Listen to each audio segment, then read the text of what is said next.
రాజుగా కొంతమందిని కొంతమందిని ఇజ్రాయెల్ని తన వైపు తిప్పుకున్నాడని భయపడ్డాడు. అబూషులేమో వచ్చి మన మీద, కుమారుడు వచ్చి నా మీద పడవలకు మనం ఎక్కడి నుంచి పారిపోవాలనుకున్నాడు. చెప్పులు కూడా వేసుకోవడానికి సమయం లేదు. చెప్పులు కూడా వేసుకోకుండా అక్కడి నుంచి పారిపోయాడు, కుమారుడు వస్తాడేమోనని. ఇప్పుడు చెప్పండి, ఏమైంది? దావీదు చేసిన పాపం ఏమైంది? పారిపోయాడు. అంటే ఏమైంది? తరమబడ్డాడు. సొంత కుమారుడు చేత తరమబడ్డాడు, పారిపోయాడు. చెప్పులు కూడా వేసుకోవాలా, వెళ్ళిపోయాడు. కుమారుడు వచ్చాడు. యెరూషలేములకు వచ్చినటువంటి కుమారుడు ఏం చేశాడు తెలుసా? ఒకడిచ్చినటువంటి అహితోపేలు అని ఉంటుంది మంత్రి. అహితోపేలు వాడు కూడా దావీదు దగ్గర మంత్రిగా చేశాడు, మంచి సలహాలు ఇచ్చేవాడు. కానీ దావీదు మరణానికి కారణం, అంటే మరణించాలని ద్వేషం పెంచుకున్నాడు కూడా ఇతను కూడా. కారణం ఏంటి తెలుసా? ఆ బత్షెబ ఉందే, ఆయన తాతగారు ఈయన. చచ్చిపోయినట్టు ఊరియా ఉన్నాడే, ఆయన తాతగాడే ఈయన. నా మనవను చంపేసి మనవరాలను తెచ్చుకున్నాడని కోపం ఆ అహితోపేలుకు ఉంది. రాజుగారి దగ్గర ద్వేషాన్ని పెంచుకున్నాడు. ఆ విషయాన్ని గమనించాడు అబీషలోము. అతని తండ్రి దగ్గర దావీదు మీద ద్వేషం ఉన్నటువంటి వాళ్ళందరిని పోగు చేసుకున్నాడు. ఒక కోటను ఏర్పాటు చేసుకొని దావీదు మీదకి దండెత్తాడు. యెరూషలేముకు వచ్చిన తర్వాత ఇతనిచ్చినటువంటి సలహా మేరకు, నీ యొక్క తండ్రి బాధపడాలంటే, ఏడవాలంటే నువ్వు ఒకటి చేయి అన్నాడు. అబీషలోముకి సలహా ఇచ్చాడు. ఏంటంటే, దావీదు యొక్క ఉపపత్నులు 10 మందిని ఇక్కడ ఉంచి వెళ్ళాడు. వీళ్ళందరినీ తీసుకుని వెళ్ళి ఆ పైన, ఆ బిల్డింగ్ పైన ఒక గుడారం వేసి అందులో వాళ్ళతో వ్యభిచారం చేయన్నాడు. నీ తండ్రి చూస్తున్నాం కానీ చెయ్యి. వెంటనే ఏం చేశారు తెలుసా? అమలు చేయండి అన్నాడు. గుడారం వేశారు. దావీదు యొక్క 10 మంది ఉపపత్నులు అబీషలోముకి ఏమవుతారు చెప్పండి అమ్మా? తల్లులు అవుతారు. భార్యలు ఏమవుతారు? అబీషలోముకి తల్లులు అవుతారు. మొత్తాన్ని ఆ గుడారంలోకి మిట్ట మధ్యాహ్నం, అక్కడ ఉంటుంది చూడమ్మ కింద, మిట్ట మధ్యాహ్నం పగటి పూట వాళ్ళతో ఇజ్రాయెల్ ప్రజలందరూ చూస్తుండగా పాపం చేశాడు అబీషలోము. దావీదు గుండెలు బాదుకున్నాడు. అయ్యో, ఏంటి దారుణం, ఏంటి అగత్యం! ఏడ్చాడు, గుండెలు బాదుకుంటూ ఏడ్చాడంట. కారణం ఒకే ఒక్క పాపాన్ని బట్టి. ఆ మాట కూడా చదువు అబీషలోము చేసిన పాపం. దావీదు చేసినటువంటి ఆ పాపం ఏదైతే ఉందో, ఒకే పాపం చేశాడు.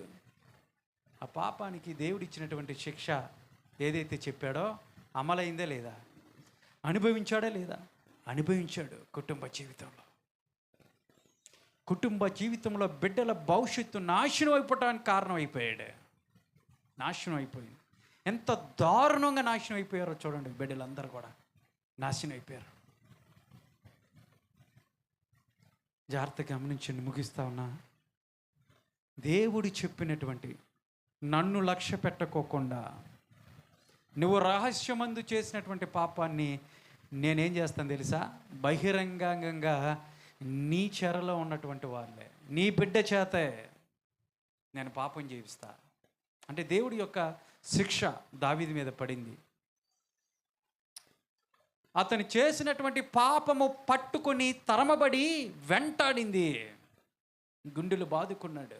చెప్పుకోలేనటువంటి భయంకరమైనటువంటి వేదన దావీదు అనుభవించాడు. మీరు ఇంటికి వెళ్ళినాక 13 నుంచి 18 అధ్యాయాలు చదువుకుంటే క్షుణ్ణంగా మీకు అర్థమైంది. నేను పైన వరకే మీకు చెప్పాను. జాగ్రత్త, నీ పాపము నిన్ను పట్టుకుంటుంది. కళ్ళు మూసుకొని ప్రతి ఒక్కరు కూడా మోకరించేవాళ్ళు చిన్న ప్రార్థన. ఎవరు చూడట్లేదులే అనుకుంటున్నావేమో. నేను చేస్తున్న పాపం ఎవరికి తెలియదులే, ఎవరు చూడట్లేదు అనుకుంటున్నావేమో. నువ్వు చేస్తున్న పాపము దేవుడు చూస్తూ ఉన్నాడు. ఇక్కడ దేవుడు చెప్తా ఉన్నాడు, నువ్వు చేసినటువంటి పాపము ఒకరోజు నిన్ను పట్టుకుంటుంది ప్రియ చెల్లి. నీ పాపము నిన్ను తరిమిద్ది ప్రియ తమ్ముడు. దేవుడు సెలవిస్తా ఉన్నాడు. నేనెవరికి తెలియకుండా చేస్తున్నాను అనుకుంటున్నావేమో. జాగ్రత్త. ఒకరోజు ఏడుస్తావు, ఒకరోజు దుఃఖిస్తావు, గుండెలు బాదుకుంటావు, ప్రయోజనం ఉండదు. శిక్ష అనుభవించాల్సిందే. ఇక్కడే నువ్వు శిక్ష అనుభవించాల్సిందే. దేవుడు చెప్తున్నాడు, ఎందుకు నీ జీవితంలో ఆ బాధ, ఆ కన్నీరు, అశాంతి, అసమాధానం నువ్వు చేసినటువంటి పాపము కదా. ఎన్నిసార్లు దేవుడికి అవిధేయత చూపించి దేవుని లక్ష్య పెట్టకోకుండా, ఎన్నిసార్లు దేవుడు గద్దిస్తున్నప్పటికి కూడా మరలా మరలా అదే పాపాన్ని చేస్తూ ఉన్నావు. ప్రభు సెలవిస్తూ ఉన్నాడు, జాగ్రత్త. హెచ్చరిస్తూ ఉన్నాడు, ఖండిస్తూ ఉన్నాడు. నీ పాపాన్ని నువ్వు వదిలిపెట్టో. వదిలిపెట్టపోతే నిన్ను పట్టుకుంటుంది ఒక రోజున. నేను విడిపించటానికి కూడా ఎవరు ఉండరు. నీ బాధను అర్థం చేసుకున్నటువంటి వాళ్ళు కూడా ఎవరు ఉండరు.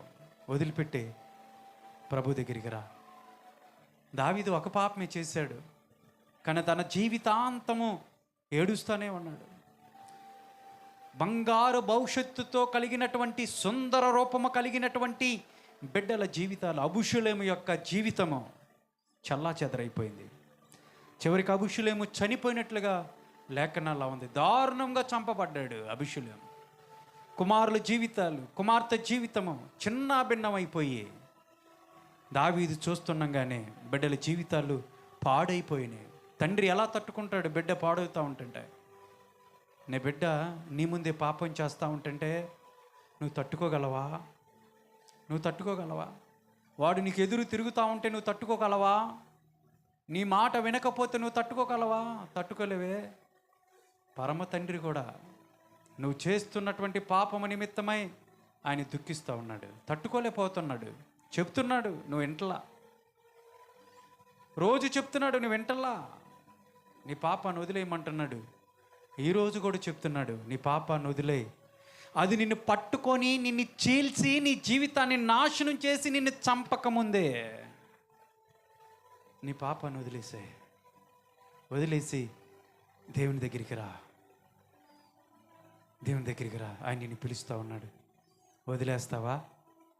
దేవునికి చెప్పు, ప్రభా నన్ను క్షమించాయా, ఇప్పుడే నా పాపాన్ని వదిలేస్తున్నా, నా పాపాన్ని వదిలేస్తున్నాను ప్రభా, నన్ను పవిత్రపరచు, నన్ను రక్షించు, నన్ను కాపాడు అని నువ్వు ప్రార్థన చేస్తే గనక, నువ్వు వచ్చావు, వాక్యాన్ని విన్నావు, వాక్యాన్ని నీ జీవితంలోకి ఆపాదించుకోకుండా, దేవుని మాటకి లక్ష్య పెట్టకోకుండా మళ్ళీ బయటికి వెళ్ళి యథావిధిగా నువ్వు బతికితే నువ్వు వచ్చి ఏం లాభం? దేవుని మాటలు విని ఏం లాభం? ఏం మార్చుకున్నావు నీ జీవితాన్ని? ఏం సరి చేసుకున్నావు నీ జీవితాన్ని?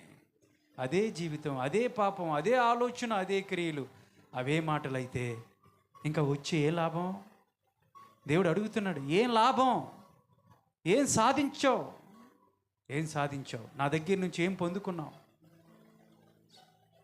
ఈరోజు దేవుని దగ్గర నుంచి నువ్వు పొందుకోవాలి, దేవుని ఆశీర్వాదాన్ని నువ్వు పొందుకోవాలి, ఆయన దీవెనలు నువ్వు పొందుకోవాలనుకుంటే ఒక తీర్మానం తీసుకోవాలా చెల్లి?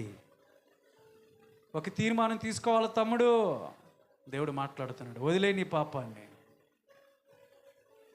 నూతనమైనటువంటి జీవితాన్ని ప్రభు నీకు ఇవ్వాలని ఆశపడుతూ ఉన్నాడు. చేయి, ప్రార్థన చేయి. ప్రేమ నమ్మకమైన మా పరలోకపు తండ్రి, నీకు వందనాలు అయ్యా. మా పాపము మమ్మల్ని పట్టుకుంటుంది. అవును నాయన, దావీదు జీవితంలో చేసినటువంటి ఒకే ఒక పాపము మేము రోజు చేస్తున్నాము తండ్రి. మేము ఎంత శిక్షకు పాత్రము తండ్రి.